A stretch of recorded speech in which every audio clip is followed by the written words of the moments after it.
You see, economics is not just about like what we feel and what we buy. It's also about the optics. Yeah. So you are going to the IMF, you are borrowing money, you say that all these things are there, and yet what are you doing? You are building Cathedral, and yet what are you doing? Right? You put on so many other taxes, and yet you are still borrowing. You told us that toll booth. Yeah, so necessary.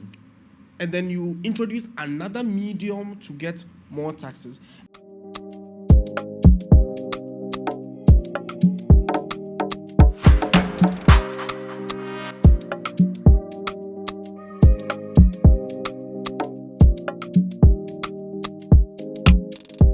Hi everyone, my name is Andrews and I'm welcoming you to another episode of the Shaft podcast.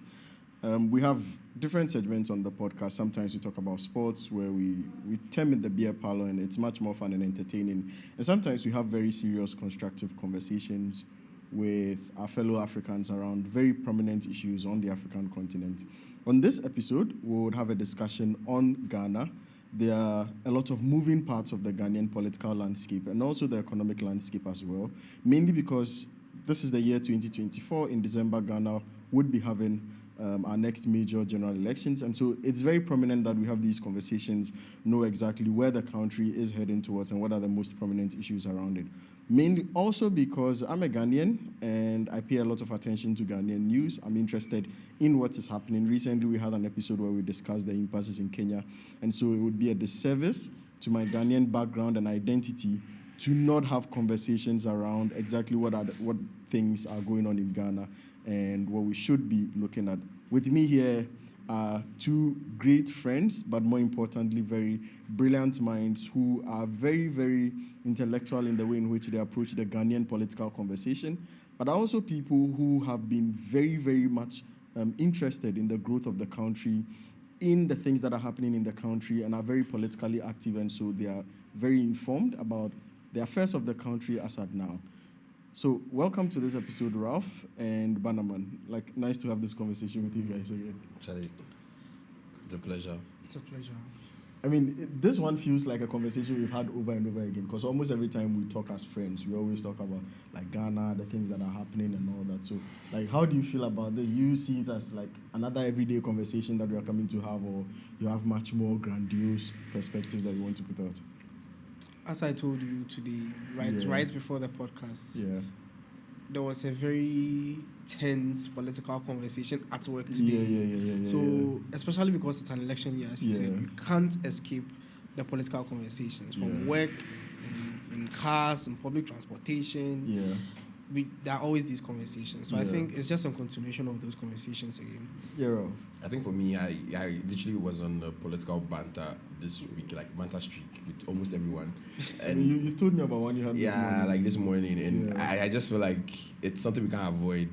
We live within the system. As long as we are within it, every single thing that we do affects, every single thing that happens at the top affects us at the bottom of the food chain, and you can't escape it. So it's something I think we'll have it in a more interesting way as usual, but we are friends. Eventually we'll break down and we'll start having a real conversation. So let's go on.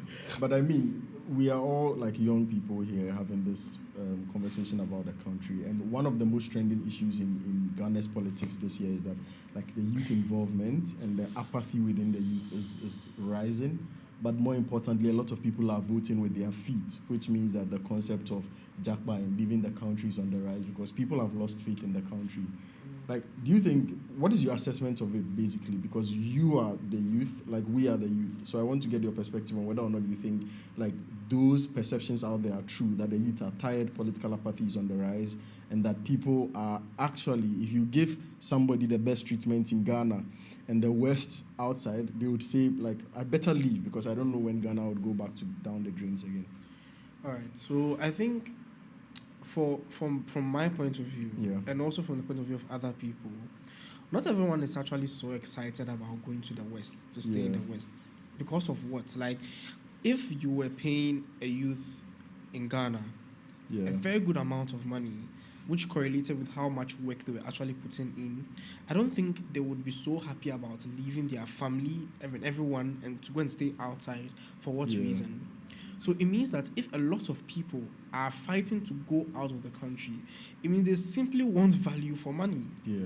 And the reason why they would want... I was having a conversation with someone and they were like, oh, in the past, their parents would have bought a house and would have bought a car by the time they were 27 or 30 years old.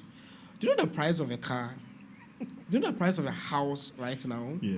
So it's not about just going to Japan or going to the West simply because it's a trend and people like it. It's actually because, bro, the value for money isn't there. We are putting in the work just as our parents put in the work. We are just not getting the value that we are working for. I would ask a much more controversial twist to this in a bit, but I cannot move on without hearing Ralph's take on youth participation in politics. Because you are very, very active, especially on social media. You pay more attention to political trends. When you look at the pulse of the youth in interacting with the state's politics, what do you think it's heading towards? So I think when there's an assumption I used to have up until this year that I've stopped. Yeah. I used to think the educated youths or the literate of youths are probably people that should have a sense of reasoning outside the scope of what is currently happening. But unfortunately, I'm highly disappointed with takes I generally see with regards to political conversations. Okay. So there's this general idea that nobody is neutral. I agree. But we also have to agree that there's a world where people can be objective. Yeah. There's also an idea that it's either you belong to party A or party B. I disagree, saying that if everybody belongs to party A or party B, I don't think anybody has to campaign to anybody. Yeah. Just speak to your people that you think belong to your party and move them. Yeah. The fact that people still believe that they are swing states, there are people that can change their votes, there are people that can change their opinion, means that we still believe there's a certain level of objectivity that exists within the system. Yeah. Back to your question, the political pulse of Ghana is some way in the sense that a large majority of youths that are active don't want to stay in Ghana. Yeah.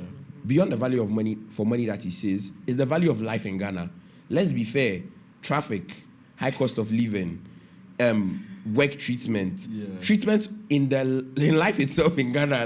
Let's generally talk about it. When you think about life after school and how you think life after school should be better, then you get there and you're like, nah, I'm not going to do this anymore. That's why people want to leave. Because I have friends who are earning far less than what we think they should be learning in the States. But because of the fact that they can use a train, they have access to healthcare, they do overtime and they get paid more. Yeah. When they go to work on holidays, they actually tell them they are taking double. Yeah. Those little things. Go to hospital, get good treatment. When they pay tax, they see their tax rather than their tax being dug in a cathedral or their tax hiding in somebody's wardrobe. No shade anywhere. This is exactly to show every shade intended. No shade anywhere. This is just to let you understand that people wanting to leave is just because we expected better. Yeah. When we were kids, go to school, SHS, university, when we are done, work to serve our motherland. Yeah. Now, our motherland doesn't exist anymore because I don't think the land is treating us like we are its kids anymore. Yeah. People want to leave. Those of us that want to be here, I'm sure when the podcast goes on, we'll tell you what we really think. But the political scope, all I'm just generally going to say is that, one, people can be objective. Yeah. People can sway their votes. Yeah. I'm hugely disappointed by me thinking there are certain groups of people that we think are intellectually inclined on that. Eventually, you realize their rationale and the rationale of people by the street side are not so much different. So I'm sure when the conversation goes on, you'll be able to delve more into what the chat is on. Awesome. So, before I move on, I want to ask you guys straightforward question. Give me your answer. And then I'll frame a question for you. Yeah. Don't respond in context. Ghana PhD or Holland passport? Yes. Hey, vote A. You said? Ghana PhD or Holland passport? I don't like PhD anyway, so I don't like education like that, so Holland passport. Well, I'm just saying. Sure, Holland passport, yes. Ghana PhD or Holland passport? As a researcher and as someone who would very eventually passionate get about into education. academia. Holland passport. After all that pretext. No, but Holland, I can go and get a PhD in Holland. It is one end of story. So Holland passport.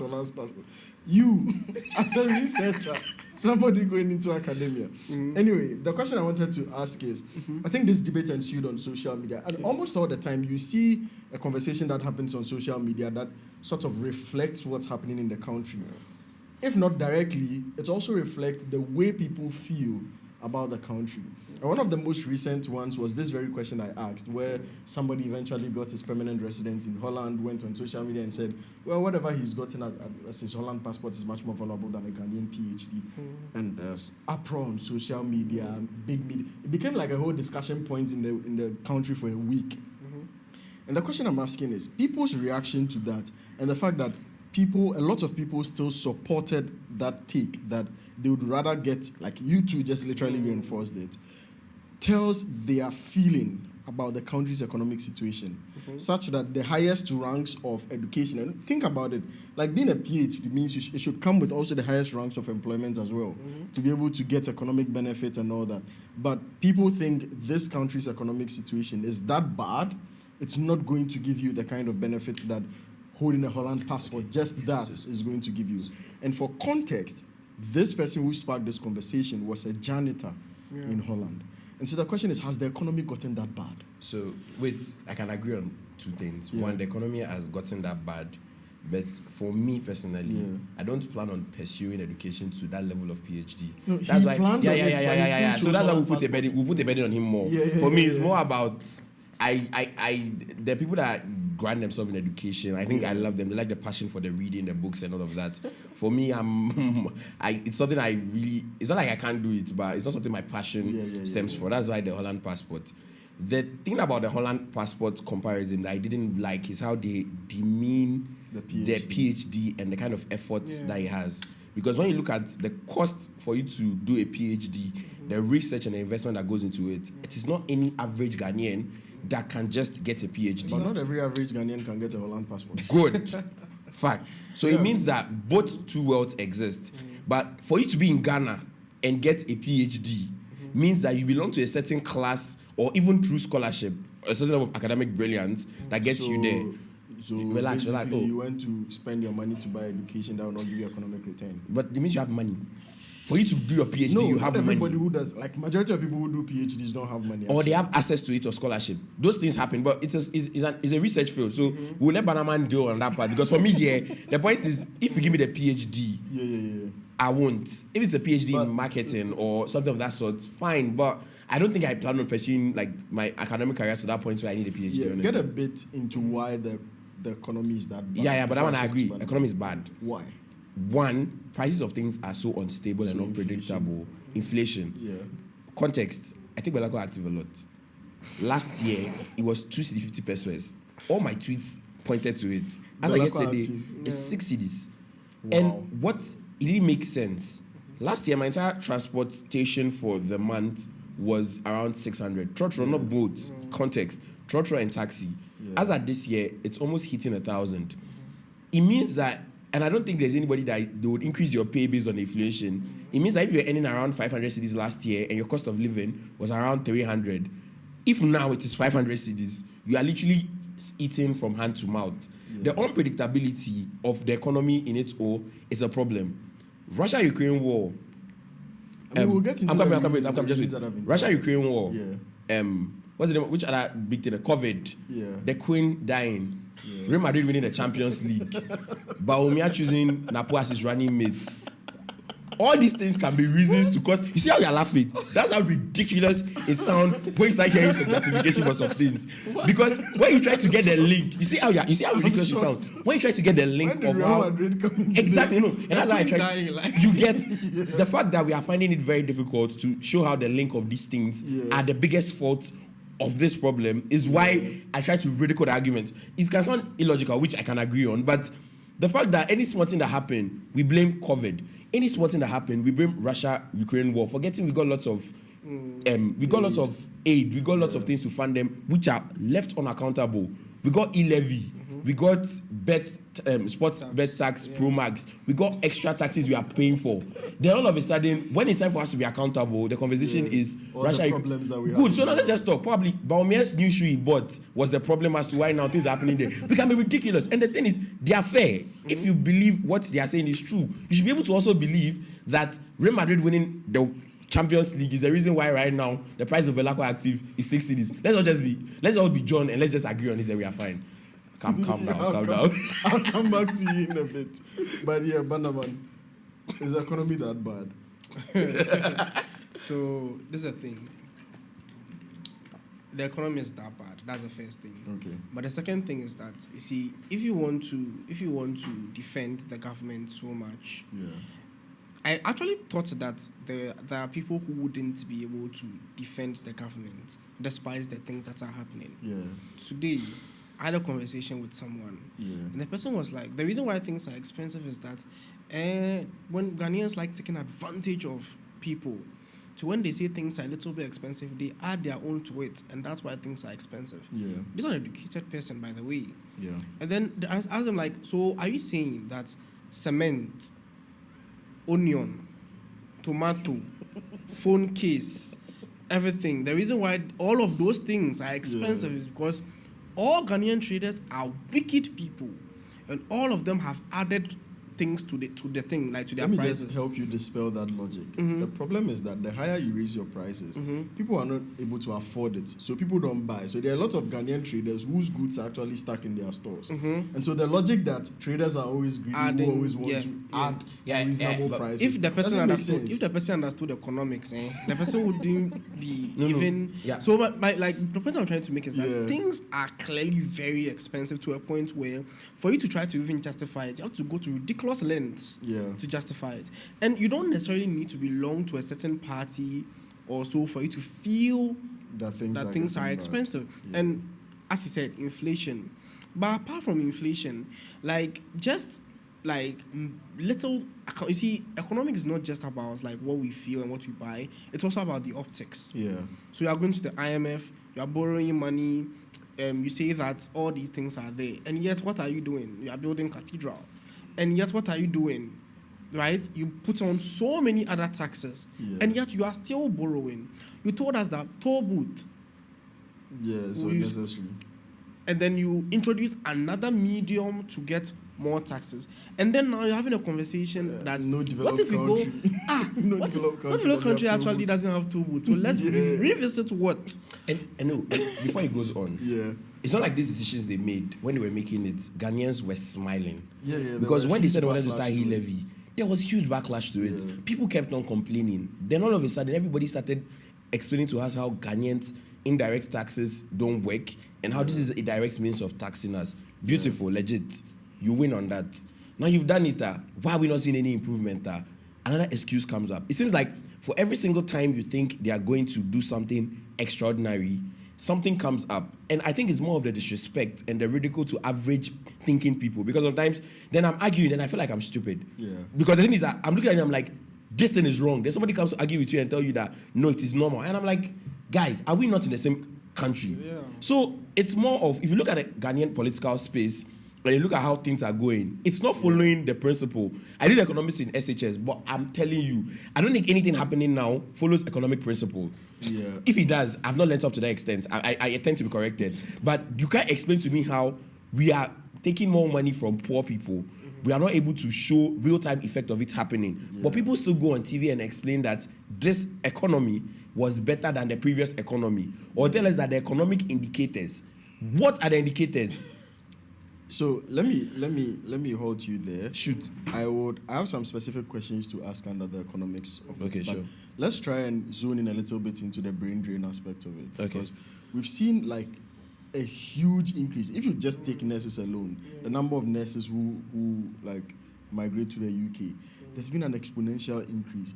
The total number we had in 2023, we've already exceeded that in the first half of 2024.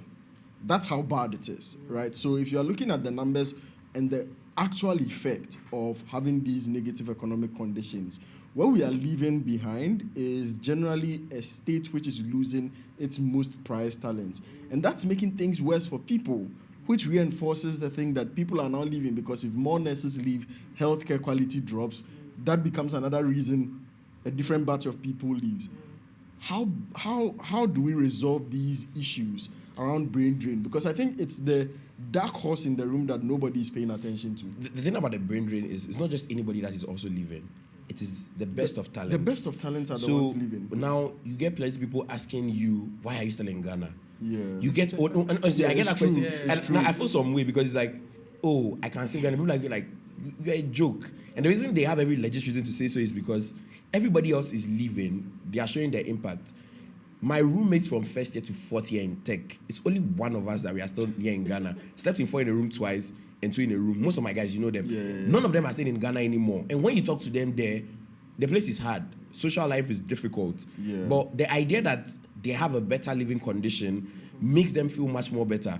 Their brain drain, I think people underestimate the kind of effect that it has because it takes away not just the potential that you have, but it also means that now the kind of effect of foreign stuff in Ghana is so direct. Because the foreign direct investment we are getting, remittance and all of that, has a huge effect it plays in Ghana now. Now, people's salary are based on my cousin abroad. Like, for people to feel comfortable to live, their cousin abroad needs to send them some dollars for them to know that they can make their month means okay. And funny thing is, government is quite, I don't know if they are comfortable, but they keep on saying that they are not. But I feel like they are okay. If you hear people are going, it's like, yeah, more people are sending money here. But you are losing a huge sector. Like, you are literally losing people that have the potential to make Ghana better. Funny thing is, party people, and this one, I'm no offense, I'm subbing the people. Party people that are always online defending their political party about saying Ghana is going to get better are not in the country with us. So they get there and say, and I ding, and abroad is harder than Ghana, oh, and people, you don't know what you're enjoying. Then why are you there come? Then they come and tell, oh no, that's the fact. Why are you there come? And oh, do you guys know the number of taxes that we pay? Bro, even if you earn $200 and you pay taxes of $100, you see the value of your $100 in real time. Ghana, no offense, I'm not seeing anything, but if I complain now, you people will come and tell us that there's a difference. So the brain drain effect there is making people who are staying here now feel like they are not doing their best. And the honest truth is, we are trying, but what can we say about it? It's not giving the reward expected. Yeah. So the thing is that, like, remittances can never ever be enough value for saying that brain drain is justified. And the reason why that's important is because you do realize that when you are born, the moment you are born as a Ghanaian, every single thing you do is subsidized. Yeah. Your education, the food you buy, the quality of the air you breathe, every single thing is subsidized. That is taxpayers' money. That's the government. So the government literally subsidizes your entire life until you are 21 years old. Yeah. And all that life, all that youth, all that expertise that you learned, you carry it and go away and send a few dollars at the end of the month. So who is losing? Yeah. We are losing. Yeah. And the thing is that, to answer your question, I don't see a foreseeable curb to brain drain than the West actively stopping it. Internally, we can't. The West, UK, for instance, and I think the UN, for instance, had a situation where they actually blacklisted certain countries, Nigeria, Ghana, the nurses and the health professionals, because they were flooding into those countries too much. Internally, there's nothing we can do to stop it because people will keep moving when things are difficult. Things better. You see, making things better. That is what the conversation will have. It's a long road. Yeah. We don't have time for that long road as the youth. But extra on that, people are not just going to the West anymore. Mm-hmm. Let's stop. Oh yeah, I have a friend who is teaching English in Malaysia. People. When I say people are going anywhere, now people to the extent that people are going to South American countries, Brazil, Argentina. Like, in mind, I'm like Colombia. Bro, like, people are going. Oh my God! Like, we are laughing about this kind of situation, but people are living anywhere just to escape here. And it raises a question as to whether government is paying attention or it's good for them. After all, I think government isn't paying attention because as we are talking right now, there are people who have gone to nursing school who are still not posted. There are people who have gone to teacher training, come out as teachers who are still not posted. Yeah. They would rather take that certificate and go to the UK and go and teach and have a better outcome for themselves. I mean, just to sort of encapsulate something that you've mentioned, which I think is very fascinating, is that, and I think Ralph was the one who even highlighted it much more prominently, is that now the standard for doing well for a lot of people is to say you are not in Ghana. Such that within the chambers that we are in, as individuals, as youth, and the groups that we find ourselves in, the expectation that we place on ourselves is to leave the country. And if that's the standard of things are okay with me as an individual, then see the country, they should dissolve it. Stop taking tax. Everyone, you are your own government, you are your own police. In fact, they should sell it and share the money for us. So that we start buying fried rice and know that we are dissolving our wealth. As I said, me personally, I would not want to leave Ghana to go, maybe on vacation, go outside for vacation, chill or something. But I would not want to leave my family, leave my kinke, leave like my free access to beaches. So the peaceful, like look at the kind of shootout happening in the US and all that. Yeah. I wouldn't want to leave that for racism and all that. But the situation is that we would want people are trying to leave, not because it's the standard of their success, but because, look, staying here doesn't give them as much value. Obviously, we're not talking about everybody. And the reason why I'm pointing that out is because there are people who are living very comfortable lives in Ghana. so why are you trying No, it's not like... No, I mean, there's one question I wanted to ask. You mentioned that in Ghana, the state subsidizes a lot of your expenditure when you are young. Now that they've added free SHS to it, like even to a very significant extent. Even public like universities, heavily subsidized. The question I want to ask is, are we giving citizens too much free stuff, such that in a world where governments are, because I think that is a very huge conversation to have. People are not willing to have it because it requires them giving up their own privileges or benefits that they get from the state. But I think without having it, the cycle of debt, like this is a country that went to HIPIC and got zero debt, like debt forgiveness flat, started from zero in Kufuor's time. We are back here. The same song. We are still at IMF. Yeah, we are still at IMF. Same song. And fun fact, we went to the IMF and got to the worst conditions. We were in the most deplorable state ever, which also means that the problem is not really that we owe. Because even at a point where we're forgiving all our debt, the very structures that we have as a state brought us back here. And so what I'm asking is, are we subsidizing too much for people as a country, such that the state does not have enough revenue to sustain it, and it becomes a problem? This is independent of all the nonsense investment, all the corruption and all that, like free SHS, teacher training allowance, subsidized healthcare, subsidized school feeding program. Like, we literally want to make people feel like, freebies. And then when the state can't pay for it, there's another problem that is created in there. So I think for me, in principle, I've already had a problem with making things free for everybody. Been pampered too much. And the reason I'm saying like so the is... boys.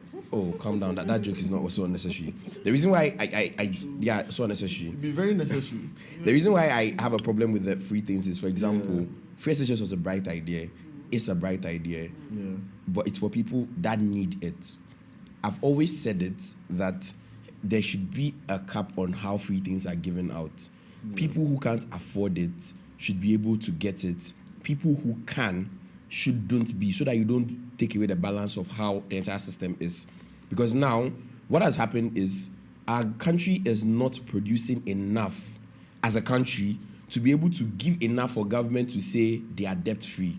So both the rich and the poor are all enjoying the freebies, but at the same time, we are all still paying at the same rate.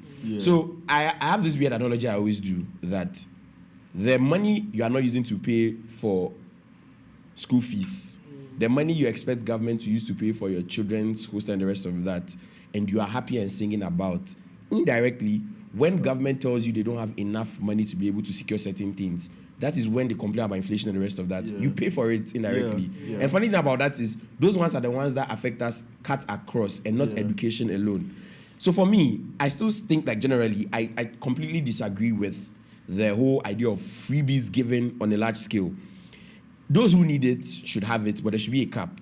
Now, the problem will be on regulation, on how those things will be checked. I think those things have their self-checking mechanisms, but that's a fast-stretched thing for us to argue on. But we'll talk about the self-checking mechanism. But the freebies thing, I totally agree with you. Like, we are too entitled as a country. Right. So, what I would say about the freebies thing is that I think the pipeline is broken. Yeah. And that is because when you are creating a lot of free situations for people to benefit from, it's supposed to lead to a certain pipeline. Yeah. Free education, you are out, then you get employed and you give back to the state. Yeah. If there are no industries, if there is very, very little space for entrepreneurship, what is the point of the education? Yeah. So do you realize how ridiculous it is that we have education subsidized largely, and yet we have some of the highest levels of unemployed youth? Yeah. So that's the broken pipeline. Because people get educated and don't get the jobs. And they don't get the jobs. So I think it's easy for people to sit in their privilege to say, oh, don't give them free things. Yeah. But that's never been the topic for people who actually care about Ghana. Like, as he said, it's not about not giving free things. It's about how you give those free things. I think it's a structure with every state expenditure, right? There's this thing we always say that when governments are spending, every expenditure that doesn't pay for itself is a terrible form of expenditure. Very terrible investment. And that's what you are saying right now, because the freebies we are putting in there, the logic of them paying for themselves, that system that should ensure it is broken, and so the payment never comes back. It doesn't materialize. It's become a statutory expenditure that just digs a debt hole. Yes. So honestly, when I was in school, everybody that I was talking to, none of them really had plans of, I'm going to start a business, I'm going to join an industry, then. Everybody wanted a comfortable civil service job. Where they do the bare minimum and get money. Get paid. Security is what matters to them. I don't blame them. They want security. But if I go to school, KNUST engineering, I do all these courses and everything, I come out and then there are no jobs. What is the point of my education? What's the point of the subsidy? You get me? And you see, because we don't have enough jobs for these people to be employed to innovate, they go to other places and help them innovate. Yeah. So, and just to add to that, I feel really bad when people insult Ghana's education and say that, oh, Ghana, everything we do is theoretical. There's nothing practical. Very good educational system. Bro, Ghanaian education system is top notch. We can improve on it, but because it's very good. Every Ghanaian I know personally that have gone to do a master's outside, they are killing it out there. Yeah. They are like literally knocking down the gates out there. It means clearly the problem is not just about the just to educational twist the system. logic a bit, someone will also see that if the Ghanaian system is that terrible and they've survived, that's why when they go then with the better systems, they actually do well. So, like, to be very honest, I don't think that the correlation is always true like that. Free as. Yeah, but even from that too, if you look about like on education you're talking about, now there's priority on quantity more than quality. Yeah. Since free SHS came up, the conversation has been less about what has been learnt more in the school. It has always been about what is the idea that lots of people are going to school for free. But the question as to what they are doing, like the metrics of evaluation has really changed. And that's my problem with freebies, because even with the idea of the health insurance, people are not questioning whether the hospitals are getting better or they are getting better treatment. It's the idea that all of you have access to it. So you people should be grateful to government that all of you can go to a hospital. As to whether the hospital is good or bad, whether the school is good or bad, those things are not the conversations. And that is where my problem with the freebies are on, and the capping and regulation just comes in. We'll talk about the cultures that have defined the Ghanaian political terrain in a bit. But final thing on the economy is food inflation. And I'll definitely start with you because of your background. Like, food inflation is the highest form of inflation in Ghana. And like you said, it's also the thing that cuts across everyone, because everyone has to eat. Everyone has to survive. And that means that the most vulnerable people in the country also really get affected by it. I know we've had this discussion 3 million times. Why are we still experiencing food inflation in this country?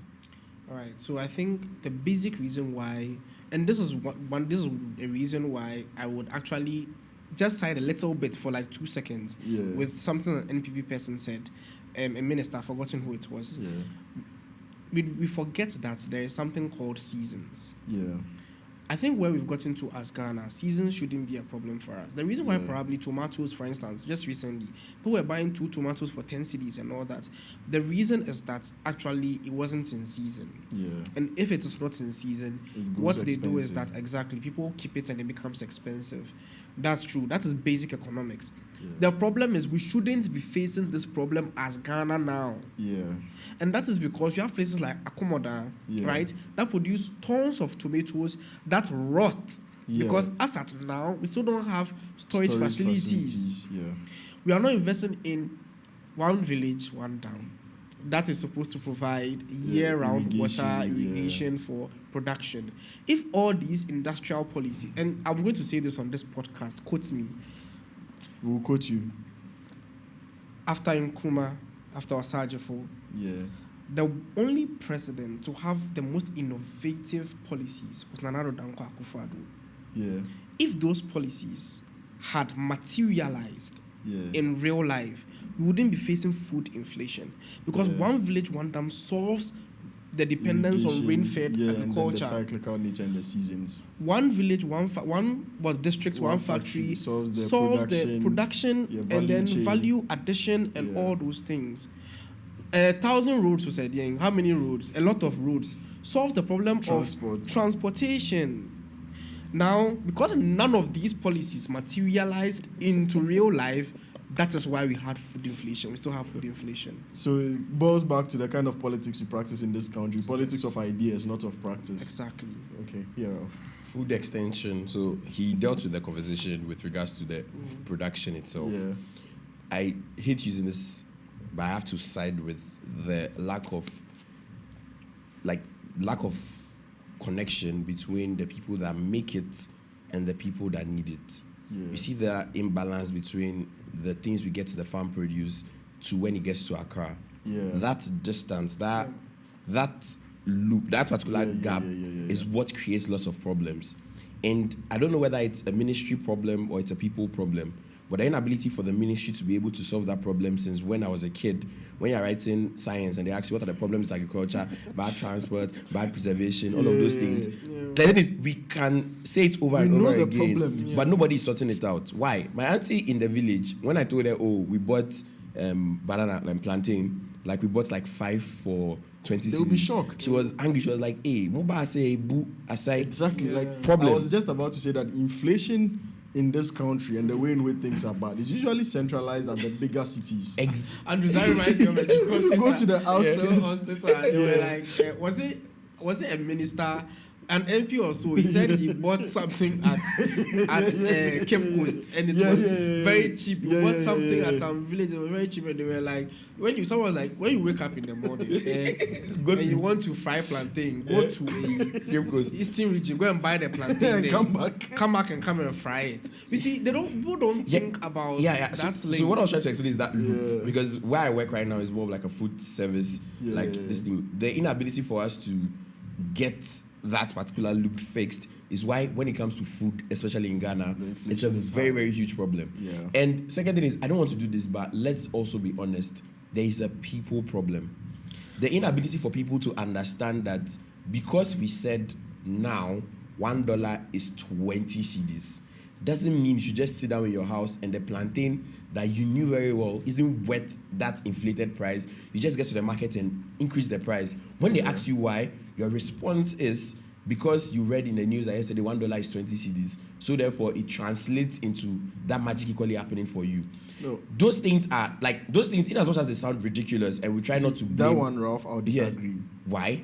I'll disagree because when currency values depreciate, eventually it will catch up to them. Because, for instance, sure, the plantain itself doesn't change, but the chain of agricultural produce eventually is affected by the dollar fluctuation. So, for instance, importation of fertilizers, agricultural manufacturing tools and all that would eventually make sure that the next time you are going to buy the plantain, it will be much more expensive than the way you bought it initially. What this means is that there's something called in economics, it's called price hedging. What they do is to make sure that for them as sellers not to get the loss, they now increase the price. So let's say you know that in the next cycle, I might probably go and buy it for 20 cedis. But initially I bought it for 10 and I wanted to sell it for 15. What they now need to do is to start selling it for 20 from now. Because if not, the next cycle they are going to buy, they are the ones going to take the loss on it. Problem with what you said, true. once again, they don't do it how he's explaining it because of how unstable it is and how there is no regulation. Because the people who increase the price are not people that understand how the currency works. Notice what you are saying. The reason you understand it more is because you are there. You are paying attention to how the dollar rate increases and reduces and how it affects the market. Yeah. In Ghana, the rumor or the idea that they've heard it is what makes them take the decisions irrationally. I have to agree with this. Because there was a time when I was buying. It's the rumor. So if they hear, I think a phone screen or so, and then they say, "Oh, the dollar rate."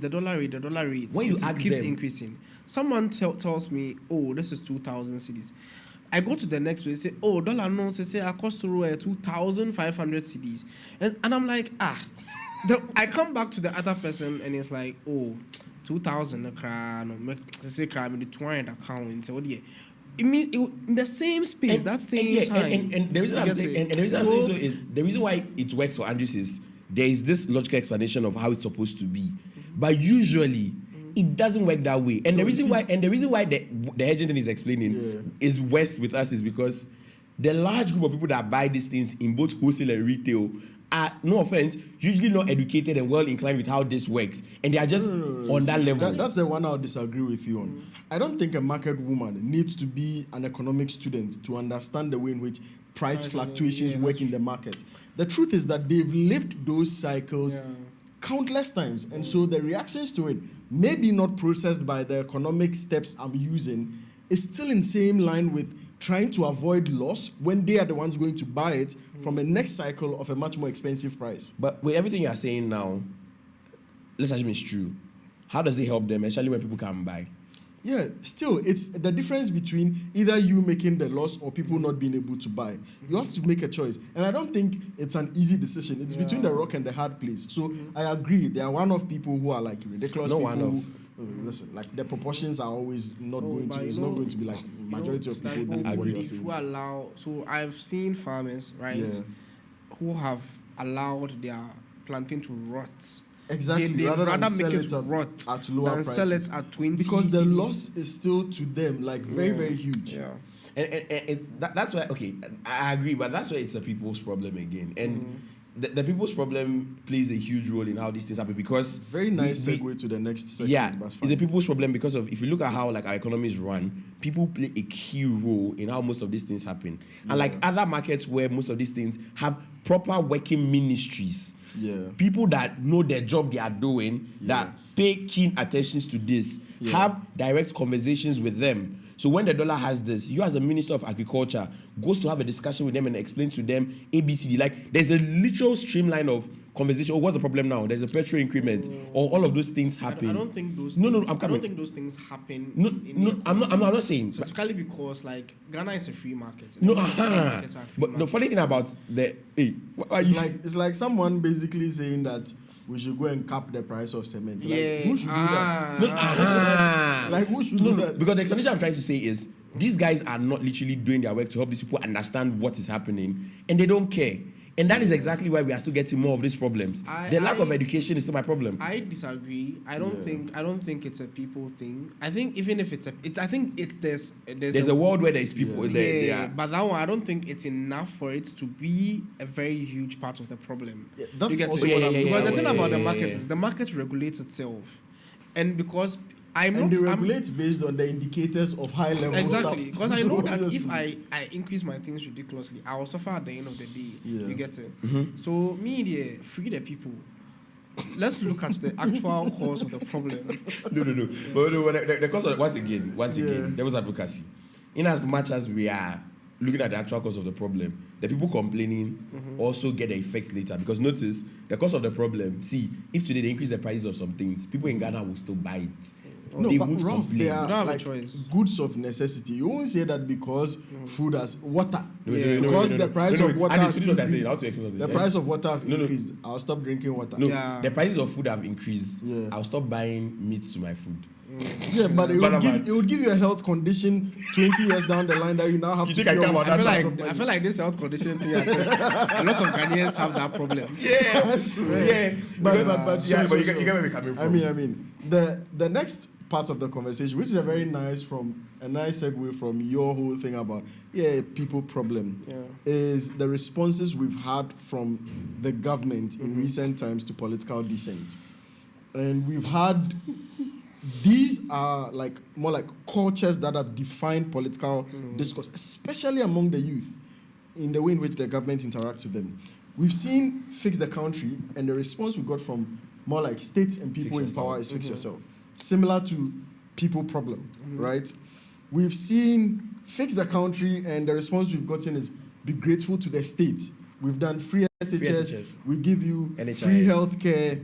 We've seen Fix the Country, and the response we've seen is political intimidation, either through the use of the police, the military, etc.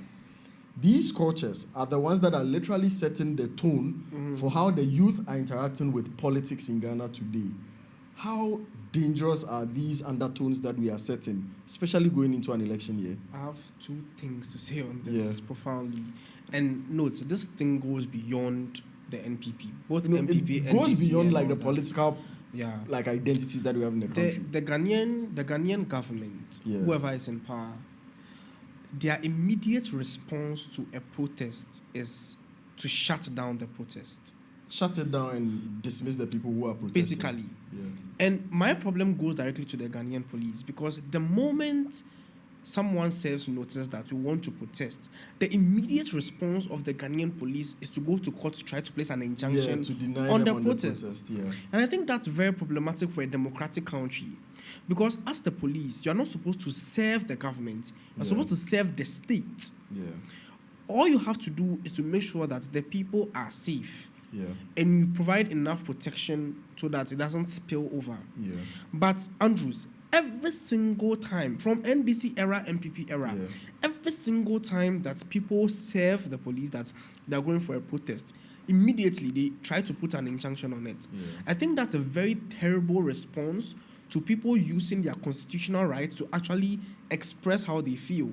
And that ties back as to how people then won't want to interact with the state or with the government. Because when we try to voice out our opinion, you want to shut us down. People need to recognize that protests are a core part of democracy. Exactly. And you see, when you don't allow people to protest, what do? They sit down at their homes and create echo chambers. And that will still harm you at the end of the day. Eventually, the spillovers are usually even far worse. Exactly. Now, the second thing I want to talk about when it comes to like the youth and then protests is that usually when it comes to dissent, everybody has a problem with how the state consistently responds to the dissent. So we say that, we don't want a cathedral. What is your response? The tone in which you respond to the people determines what they do next. Because I feel like not just this government, but in the past, they continue to give very condescending responses to people. Heard like from the dead good syndrome. You get it. Like fix yourself. You get it. Like the most annoying part is political communicators. They take these narratives and spin it on anyone who is, regardless of the position you are coming from, anyone who complains. Exactly. They just spin this on you. And this is something that Ralph said at the beginning. There's this assumption that the moment you criticize a government, you belong to the opposition party, which has been one of the reasons why protests have largely not been successful in Ghana. Because every protest is tagged, labeled by a lot of people as political protest. Is the opposition party that is doing the protest. I think that is honestly, not to mince words, very stupid, because there are people who genuinely voted for a certain party who are still protesting. So for you to now tag every protest as it's the NDC people, it's the NPP people, that makes zero sense. You get me? So I feel like because of the condescending responses to protests, because of how people the consistent shutdown of protest. That is why right now the Ghanaian youth have decided, you know what, we'll not even protest again. We'll sit back and watch. And I think that is a far more scary thing to do as a state. right? When you have a silence, when you have people being silent for a very long time, and they finally decide to react, it's going to be violent. Yeah, Ralph. Response by government is to make logical conversations sound stupid. I've said it over and over again. I think I'm getting tired. At some point, I said I was not going to say anything until election day. Yeah. And at some point, I just realized I can't, because it seems like they've caught a group of toddlers and told them that I'll give you biscuit today, then tomorrow biscuit doesn't come, and tell them that, oh, did I really say that yesterday? Oh, you know that today biscuit is this price and all of that. What Bannerman is saying is absolutely true. Yeah. But one thing he also didn't add is that the ridicule that the responses come with is so insulting. Yeah. I feel like when people start admitting, like, there's nothing wrong with government saying that we said E-Levy would work. This is the money we... Okay, they can't say that. Let me just stop. We said E-Levy would work. Yeah. This is what we said we would do. Yeah. Unfortunately, we are not getting enough to do this. That is why we've invested this amount into building more roads. These are the roads. These are where they are. Or that is why we decided to do this company. Yeah. Like, that level of accountability. And the reason why it's more important now is because of the exposure. Previously, radio news, TV news. Now, interaction has become so evident that we need to see these things to believe, even if we are not living them. Yeah. You guys have access to social media platforms. Same platform you used to talk about the greatness of candidates can be same platform you can use to talk about accountability. Yeah. Now, when political conversations happen, the best response you can always get is, well, you last time you even said Mahama was better than Akuadjo. Yeah. Then when those responses come, I'm like, can't I wake up and say, in terms of this, Mahama is better than Akuadjo? But it makes it look like we are jokers. And now there's a very huge sect of Ghanaian youths now that don't care. Yeah. And when I say they don't care, it's a trend. And the reason they don't care is, when you talk about it, it's legitimate. Because if we talk about party A, you have a problem. If we talk about party B, you have a problem. When we try to be logical, you have a problem. They're literally saying you don't have the right to complain. Exactly. Yeah. You should take our privilege. Because for me, Nana, thank you very much for ESHS, because yes, my sister was a beneficiary of it. Absolutely happy about that. I pay taxes too. That's why in my Steph in the US, she was like, when you get there, their culture is different. So when you tell a kid that you got free lunch in your cafeteria, they tell you that no, it's not free. We pay tax for it. Yeah. When we start knowing as citizens that when governments start recognizing that their existence is based on money off our pocket and probably money they borrowed abroad and all of those other things, and they will still tax us in our name and still tax us to pay for it, they should be able to understand that we can't. Yeah. So if I say, Nana, you tried with ESHS, God bless you, but Nana, as is daily wage for Ghanaians is 18 cedis. Do you know what it means to spend your whole day working and they pay you 18 cedis a day? That's what you're entitled to based on law. When you think about those things, you realize that we are giving them a free chance for them to go. Yeah. And the thing is, when you complain, the response to us is, we gave you this, so don't complain about that. So for me, I just feel like the response of government has been so unfair, dismissive, and undemocratic. That is why people are leaving. That is why people don't care. And that is why now there's a prevailing group of individuals that just don't care anymore about whatever happens. Yeah. And low-key, they're happy about it. Yes. Dismiss. But the truth is, if you look at plenty places where there has been negative responses to democracy, this is where the foundations are. Yeah. When people are triggered, I don't think there'll be any form of logical explanation that'll be able to deal with the responses that they get anymore. Yeah. I mean, for me, I just want to say this. Before anybody tries to rebut this claim, I know we've passed the Right to Information Bill. That bill, you still, rant for 13 years before you still get the information. There are about how many? There are about 5-6 companies or so who are taken to court because they refused to give information despite the right to information. So of course, like as a country, we've seen certain landmark legislations in trying to increase transparency. Yeah.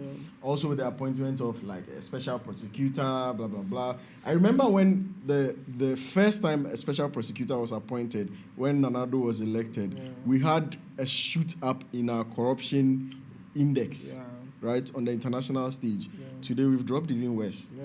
But the point I want to make is that these things that are happening, we are not talking about them because they are isolated happenings. They are consistent things that are setting the tone of our political engagement. And they are becoming political culture. To the point where Sam Jonah wrote a piece entitled The Culture of Silence. Yeah. Right? And so these things that are being recognized by even the political elite and people who are within the deep levels of our country's history, they understand that, see, we are heading towards a very bad place as a country, and we need to start changing the kind of political culture that we have. Talking about political cultures, the hot topic that has been on this week has been presidential legacies.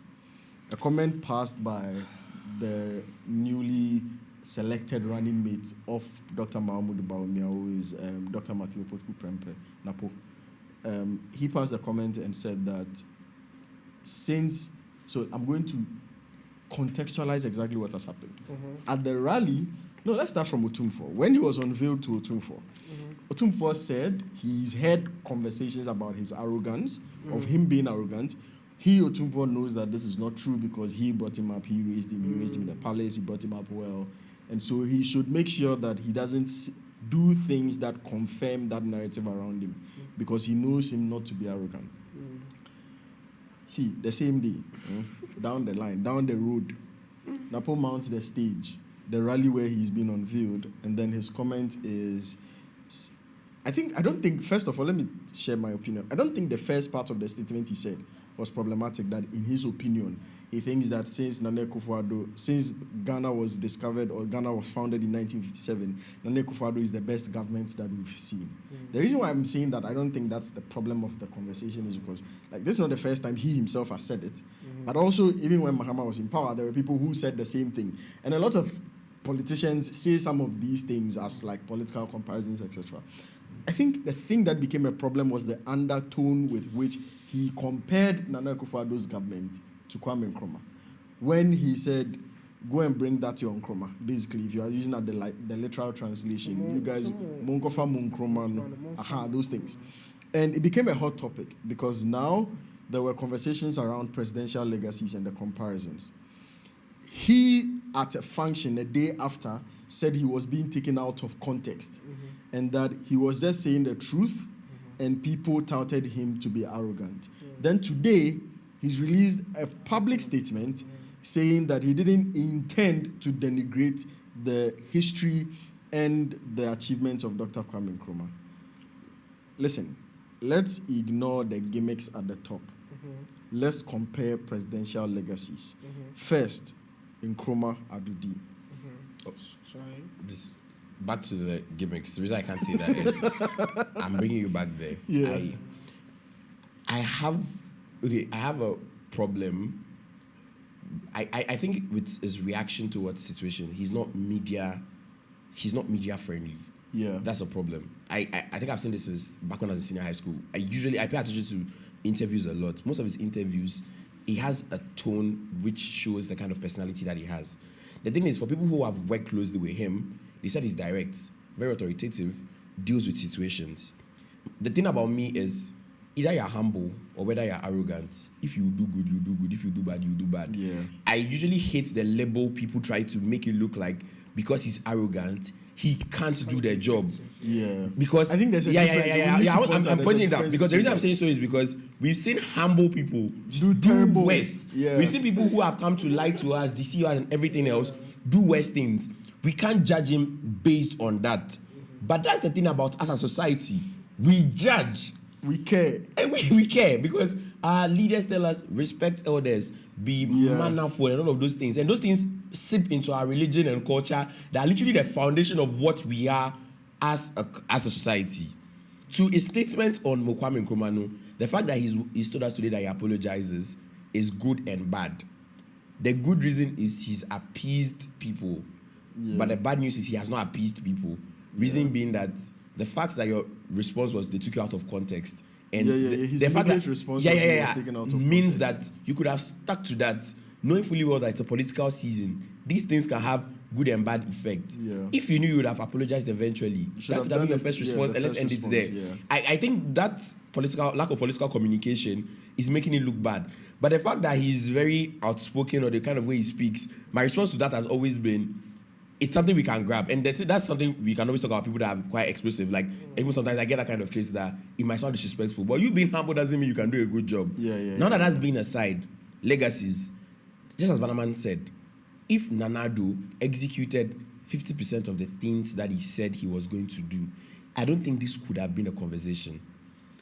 You actually think if Nanado have executed 50%, he would have been better than Nkrumah? Reason I'm saying so, context, is if you look at the kind of situation Nkrumah came from, and Nanado came from, Nkrumah literally took Ghana from colonialism.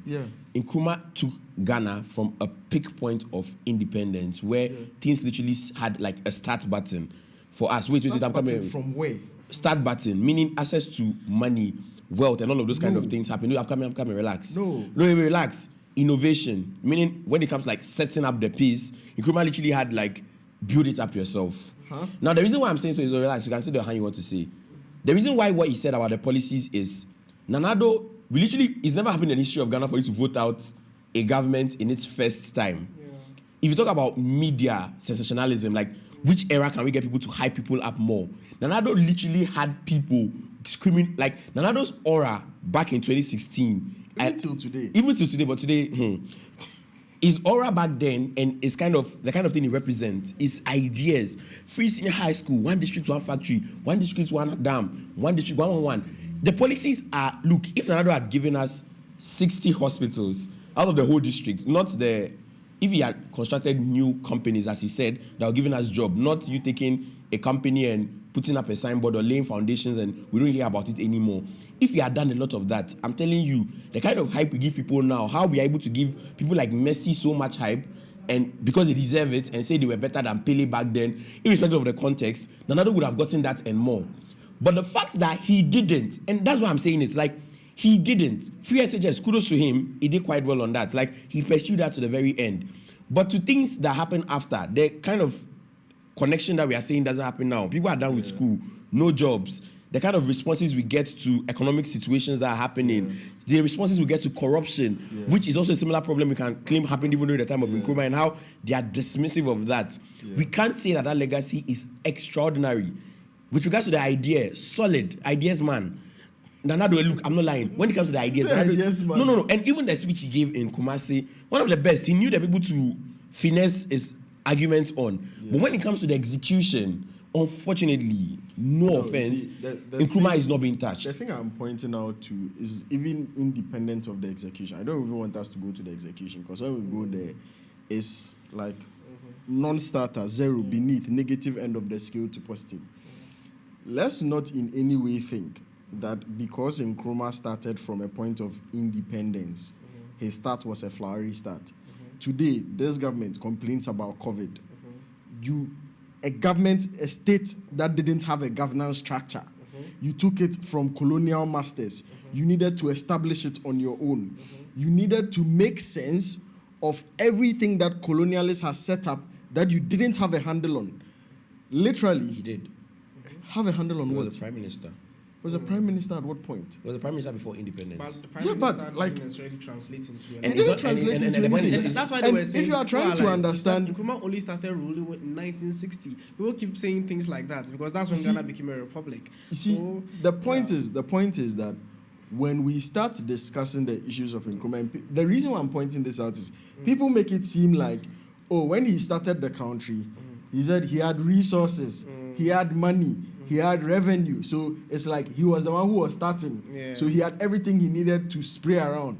Okay, the kind of resources and minerals that we've discarded down the line, if Nkrumah had them at the start, the revenue levels that we record today as a state year on year, if Nkrumah had them as a start, let's not pretend that start was a flowery start. If a lot of the contemporary governments were put there, they would have shit the bed, literally. Andrews, let me a bit of contribution on the Napo thing before I go on. So I think that Napo is entitled to his opinion on whether like Nanado's government has been better than Nkrumah, etc. I think that's up to him. Like for me, that's it's an individual opinion. My problem is I have a problem with the tone. The condescending nature of which you said what he said. Take your Nkrumah. I think that's maybe they can engage that later, but I feel like there's already an existing tension there's a political and tribal divide in Ghana, whether you want to admit it or not. Yeah. Which comes all the way from Nkrumah and then other people. Yeah. When you do things like this, it sends a very dangerous message, which I don't even think our country needs right now. So I personally, I'm very happy he wrote an apology. Yeah. That we shouldn't take him out of context, that it is not what he meant. I think thinking that Nanado is better is his opinion, but I don't think Nanado is better for several reasons. I feel like Osagyefo's foundations, not that I feel like his foundations are things that we are using till now, till today. Yeah. Like the whole power thing, Akosombo Dam, the factories he built, the schools he set up, all are things that are running till today, right? So till from independence, any other person that has come after him, I feel like they still haven't been able to match up to him. Of course, you know, when you are comparing people, you're like, oh, don't compare Pele to Messi because Pele is that guy, has always been that guy. But as Ralph said, if you do well, if you do exponentially well, we'll compare and say that, you've done more. And I haven't seen that yet. So he's entitled to an opinion to say that, this person was way better. That's up to him. But all right, sure. So, I mean, I get the thoughts that you are speaking on, and I think it's a position that we all hold. So I wouldn't say a lot about it as well. But I just think that the condescending nature in which he ran up this whole conversation should be addressed as well. Yeah. So I get your take on that, and I think let's change a little bit to a conversation that we've seen. Maybe it's changed because of these recent happenings. But one thing we saw when Dr. Mahmoud Bawumia was announced as the NPP's flag bearer was he held a lecture and pointed out what he thinks Ghana should look forward to. But one of the things he also did was to say that he was going to change certain policies such as the E-Levy and all that. I wanted to know if even the current vice president, who is running mate, is starting to change certain policies that we have and saying that there are certain things that are not going well, therefore he is now going to fix them. Does that not undermine the very logic of we are the best government since sliced bread? Devil's advocate, Casey. Wow, you Andrew, that was a good one. Best government since sliced bread. Well, the thing is, I genuinely have a problem when people try and say they are reversing it. The question is, do they really mean to reverse it? As in, do they genuinely think, okay, we tried E-Levy, it doesn't work out, so people have complained, let us stop, we are sorry, we are going back? Or it means that they are just saying this to get back to power and flip the switch on us again? And that flip is where my problem is, because lots of people have always had a problem with the inconsistency of the vice president. He's supposed to be the economics guru for us that won't go to IMF. When he was going to IMF, he still said that people can change. Now, the thing about people that are very inconsistent, especially on public stages that fast, is that when he gets there, what if he makes it worse and says, oh, E-Levy, you take more taxes? That twist is what makes me so unassured, because it's in 1 minute I'm thinking he's changed, he probably means it. Another minute I'm like, The thing is, at this point, E-Levy, everybody said they will cancel E-Levy when they come. So, Muhammad said you cancel it. Muhammad said you cancel it, so we don't really care. The point is, I feel like it's okay. You can review a policy and then say that the policy isn't working as much as you expected, and you can review. That's fine. My problem with the sitting vice president is that, you are literally still in power. So what are you doing about it? Why do you have to wait till you become president to be able to? Oh, bro, that chance. But I mean, one final spin-off. The import of what Napo said, which was that this is the best government since Ghana was established, is to say also that this is the best Ghana since independence that anybody have ever lived in. This is the best Ghana anyone could ever want to live in since independence. When you're saying this, you are doing lots of disservice to him and his statement. No, because I'm when not. you do that, when you do this, no, I'm not saying it's not. No, I'm saying to him, it's not bad to you. So you what you did right now is like you just. I just picked what he said and then implied so what we are living in now should be the best version of Ghana.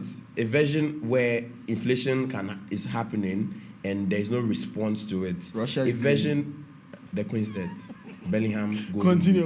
We want us to follow that. Continue. The other conversation on currency valuation. Yeah. What's happening and COVID. Oh, okay. Let me play the devil's advocate here. Let me defend. It doesn't fit you. I will not say I will defend Napo, but because it's not my statement. Yeah. But I can say that it doesn't necessarily mean that this is the best Ghanaians are living in, because you see that kind of assumes that during Nkrumah's time they were living some great beautiful life or something, because the comparative is between Nkrumah's time and it's not just Nkrumah or everybody else. I think they have decided that they are eliminating the ones in the middle. No, I am not. I am being rational at this point. Saying he said this is the best government since the establishment. But I think it doesn't imply. I don't think it means that the people living here are living like better, the best life. No, but this is the best version of Ghana. So if this is the best version of Ghana, we should be living our best lives. Your children are going to school for free as teachers. What do you mean? Government is paying. Wait. Government is paying for their food for free. During Nkrumah's time, was he paying for free as teachers for free? Personally, wait. I will not. Personally, I will not defend a statement that is mine. All I'm saying is that I don't think the implication of what he was saying was for us to be having the best. No. But fair. Let's paint the description. Maybe it's comparative. Yeah. Maybe it's comparative. Not a comparative. So for instance, right? There was a level of suffering on the Nkrumah's time. Yeah. There were people who weren't allowed but to Nkrumah has have never access. said he's the best ever president. No. I'm just he's dead. He can't say it. People who have never said it as well. He can't say it. I'm just comparing like Nkrumah. Also, Nana was not the one who said people, it. right? Like all those people. Yes. There was suffering during that time. Why? This one. All he's saying is that maybe the suffering now is not as bad compared to those times. Let me put you on the spot. Yeah. You go to church. Yeah. My religion has come inside. You are a Christian. Yes. You were in this country. Yeah. Since 2008. Yeah. 2012, 2016 till now. Just take that span. Yeah. Does it get better? Are things better? See, I never said things are better. I never said things are better. I just said it doesn't mean that we are living in the heaven. No. Let's describe the heaven. Let's describe the heaven. The heaven we are living now is a heaven where tomorrow you can wake up. We have the most expensive pit in the world.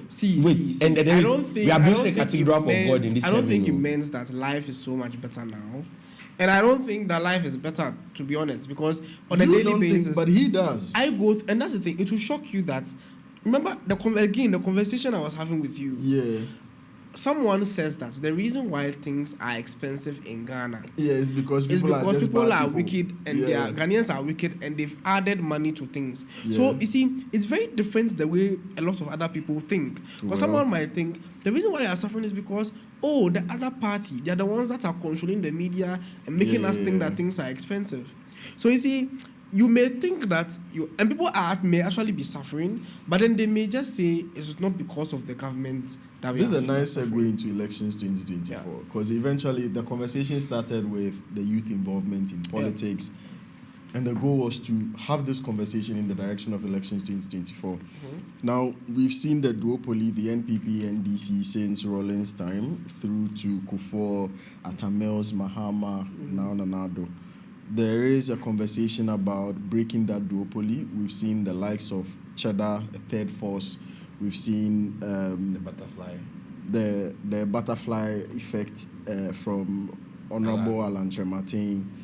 Today we saw one. Wait, let me look for it. I also saw one on what's this Samuel? I've forgotten the name. No, today we saw one. It was Dr. Sam Ankra. That's the one I was talking about. I saw his flyer. Let me tell you a very interesting story about this. Yes. I was walking around the what's it called, the Parliament House. Yeah. And I saw like his flyer there. Yeah. And it started with the diligence, service, and the policies, agriculture, education, healthcare, How are these policies? Okay. Let me not get into. So we've seen the rise of those alternatives. We also have like our smaller parties like the PPP, the PNP, the CPP. The parties that are fighting over. They are fighting over who is the flag bearer. That they've taken it to court. Please. No. So let's go to this question. We've seen those parties as well. What do we see happening in the December election? And do you think that there is a good chance for any third force to have any meaningful impact on this election? And please let me start. Yeah, right. First things first is, I think the idea of a third force as an idea is beautiful, but in terms of execution and personnel, is where I have a problem. The reason being the two prominent third forces that we have. The one person is a former minister, flag bearer, key participator in the current 8 years that is happening. Okay, not 8, 7, because he left at the latter part. It means he had a role to play from being a party leader to even being a commanding figure within this whole period. For me, I'm not taking him as a third force. I'm just taking him as Elephant Remix because he's part of their history. And even the people he's working with are part of them. With Cheddar, problem I have with him, and dredging the sea. No, the dredging of the sea part was where I actually just drew the line because I'm a geography. Look, I never geography. See, anybody who's arguing about all the things he says are broad ideas. No offense, they should be able to research more because internet access is not difficult. If you know the distance between Kumasi to Accra, and somebody tells you that they will dredge the sea. And you believe it. What it means is that you can literally believe anything anymore that is happening in the world because the Dubai example, if you look at the distance between the sea to Dubai that was dredged, it was reasonable. Any example, United Arab Emirates, any person that has thought of dredging the sea didn't dredge the sea for that certain purpose. Dredging, do you know where I'm coming? We all went to tech, so we know the distance between Accra to Kumasi. Think of the floods and all the aftermath. The fact that we had lots of people defending him using those kind of examples was a turn off for me. But we'll have a boat stop at Linda. Yeah, but when my problem comes with him, you say you have a what? A boat stop at Linda door. I'm being serious here. Where my line drew for him was when the question of, and for both of them, what will happen with the legislature? Reason being, Parliament plays a key role in the day-to-day affairs of average Ghanaians. They are not running as parties. And nobody among them has MPs. Pakwesi tried it. Pakwesi he had parliamentarians. And this has always been my idea about parliamentarians. There's always a certain level of progression you need to make in politics before saying you want to take the ultimate step of being a president. Cheddar, you have 10 MPs. You have 15 MPs. You have 20. It's great. Meaning your ministers, you have an MP within the ministers. You have an MP even in parliament. The idea that he's left the entire loophole hanging and just saying he wants to be president, hypothetically, Cheddar is president. Constitution says, even in parliament, any of the parties that have a majority can call for his impeachment. 2, if the people you say they are bad are the ones you still work with as your minister, they are ones you still claim you would work with as your legislature. You are required to appoint at least 50%. Good. How are you going to be able to deal with them and what they would bring, especially if you think both of them are not an option? On one of the Twitter speeches he did, his response was to say he will learn, he would sort it out, like they would work it out together. The crisis we are facing now in Ghana and the problems that we face now, we don't need any car that has learner behind it. No, we don't need a driver that has a learner sits behind it. And my problem is there's a mate. Give it to him. The lack of reality, everybody that is rallying behind him is making it look like we are frustrated with A and B. Let's just choose C. Look, no matter how frustrated we are with A and B, your C should be somebody that understands the system and has understand of what the working idea of a political system is. You can't just say, let's leave it to him. Whatever happens, we'll be far worse off. I can't gamble that kind of gamble. Mahama might not be the best, Baumia might not be the best, but the fact that they have a working structure means that it is up to us to put them up to that level. And we can talk about that eventually, what is the problem with Ghana? I think we are the ones that have made them feel like they are invincible. That is why they are toying with us. Because UK Parliament, for the first time in history, see how the entire Parliament flipped. Yeah. If you don't try now, even France, good. People are dictating what their politics should be about. In Ghana, the political conversation ends when you start criticizing somebody they like. Yeah. When we start letting... Then they stop being rational. Good. Yeah. When we start letting them understand that I can like you as MPP, but if you don't try, I can bash you and vote against you, because in the real effect, if prices of things increase, it will affect us. These are the things we are looking at. There's one thing, before you go, there's one thing a lot of people say about political loyalty. They say, they criticize the people for not being loyal. The question is, you, the parties and the governments, are you being loyal to the people? Exactly. But let him answer the third first. So on this thing, I like Crown. I like Cheddar advocate. I like Crown. Minister of Cheddar. I actually really believe that a third force could make a very big impact. But like him, I just believe that the way in which they are doing this will not be beneficial. Yeah. Because I actually believe in Alan Shermartin. I've always believed in Alan Shermartin. Okay. I just think that he doesn't have a structure that will help him. Okay. You can always hold him liable for his role in the current party. Yeah. Because he was Minister of Trade. I mean, he himself doesn't shy away from it. He touts it and says he has an impeccable record. So, anybody who wants to take him up on it. So, we can always say that. I can always blame him that, you're a Minister of Trade, you're a Minister of State, and you're part of the cabinet and economic management team and everything. And yet we were still suffering. Yeah. Maybe just like Baumia, he would say that he was handicapped because he was under the party. Now, if vice president say he be made, then minister. They wait for the trotro station. So I feel minister they clean the car, like outside of all those things, with his involvement in the NPP, Alan has always been someone I really believe in. Yeah.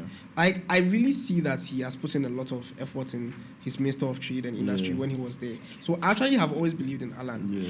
My problem goes back to what Ralph said. Let me show you something that they'll do. They will like the part that you just said, Alan, then after you start my problem. My problem. Like, and that's why, what I'm saying is just like when I talked about the Nanado thing. There are people who actually voted for Nanado and believed in him. But the moment you start criticizing, hey, you are NDC. Yeah, exactly. It's the same thing with Alan. Like, I've believed in Alan way before I even went to the university. Yeah. Because, like, he was a very big name very early on in being Nanado's presidential pursuit. Yeah. My problem again. So, Alan, you run and you most likely don't win. What then? How do you contribute to the chart? Because if you don't have people, as Ralph said, who are MPs, who are holding people accountable, who are creating coalitions in their own way, then what really is the point of running an election you eventually lose? I think that's, for a lot of people, that's the controversy, because they are discussing whether or not it's really possible for him to make any meaningful change, given that the same concern that the both of you have raised, that, look, these are people who are not going to have an independent parliament. They are not running as parties, therefore they are not going to have a partisan structure to work with. And it's like, the names themselves are probably ones that have potential. But what starts dissuading people is, okay, when they come in, are they still going to be working with these same old people that we say we don't like? Exactly. One other thing I wanted to say about Alan is that one thing that I can attribute to Alan is integrity. He really believes in integrity. The problem with that is integrity doesn't really assure us. Your Honor is great. What are your policies?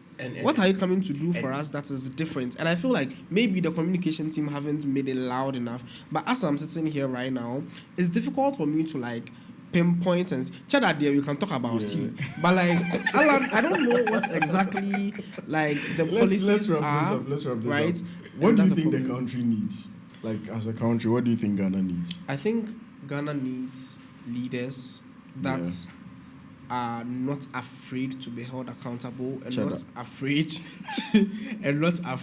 to serve the state at the expense of their party. Yeah. That is our biggest problem. Our biggest problem in Ghana is party loyalty over state interest. Yeah. If we get that solution, all these policies all these things, these industries that would actually give the youth jobs, that will make the youth care about the state, that will make the youth not want to go to Thailand to go and teach English. All these things will happen if a leader says that, you know what, I don't care about the party interest, I care about the state, and I can be held accountable for my actions. I think that's what Ghana needs. Ralph, he's spoken as a true patriot. You did. But let's be realistic. If you've worked within a political system, what he's saying is not something anybody can just say they will do. For me, what Ghana needs is people's self-consciousness and people taking themselves away from the party and dealing with Ghana as a whole. The leaders are a reflection of people. Every single thing the leaders are doing is to appease the people in the party. The logic is, if we do this to our party people, they will like us more, hence they will vote for us. We need more cautious Ghanaians, and let the government understand that the people there are not robots. So people are there that can like MPP and still vote against MPP. People are there that they would take your 100 cedis for voting day or would not take your 50 cedis and can decide to still be rational about voting. People need to start taking self-consciousness in the kind of actions that they do, from not just like MPs, MCs, to every single facet of government. So government will not just wake up and say, Volta region or Ashanti region, I have sure votes there. If your great-grandparent was offended by J.J. Rawlings, if your parents was offended by Okuadjo, if anybody from your family was offended by anybody, it has happened, yes. But as your response after helped you now, because when people say they will not vote for somebody because of what happened to their grandparents, I understand where the pain is coming from. But if you let those pain translate to general suffering, which we are still feeling in real time now, it's a problem. Because we are youths. Election year will be over. By January, if the government realizes, because what gives government the vim to do whatever they do is, I'm taking E-Levy. Everybody is angry. Robots fight for me. It is true. When you look at China, Hong Kong, Thailand, everybody, then those people would cancel it out. But when government realizes robots fight for me, and there are no robots there doing those Yakubu jobs. No offense to any robots doing Yakubu job that is getting enough reward. God bless you. But the robots that are doing it, they are not really getting the effect. Like I told them, government, honestly, the E-Levy to affect me too. So please don't do it. That activeness is what we need, and that will make us better. I mean, I understand the two of you, and for me, I think my issue with the country stems from something you just said, is the race to the bottom. And it was epitomized in Napo's issue when it was said that Napo was arrogant. Instead of people saying whether or not he's arrogant, the comparison is, oh, yes, Sam George was arrogant sometime in 2016. Yeah, Mahama was arrogant sometime in 2014. That race to the bottom is the culture that's crippling the state, because essentially we are saying who is less terrible rather than who is the best for the country. And I think that is a good way to sum up this conversation. It's really been an amazing conversation with you two on what has been going on in Ghana, especially setting the tone for what our political culture is, and also what our elections is likely to look like in 2024. Thank you all for listening, and see you on the next one of the Shaft podcast. Bye, guys. Bye.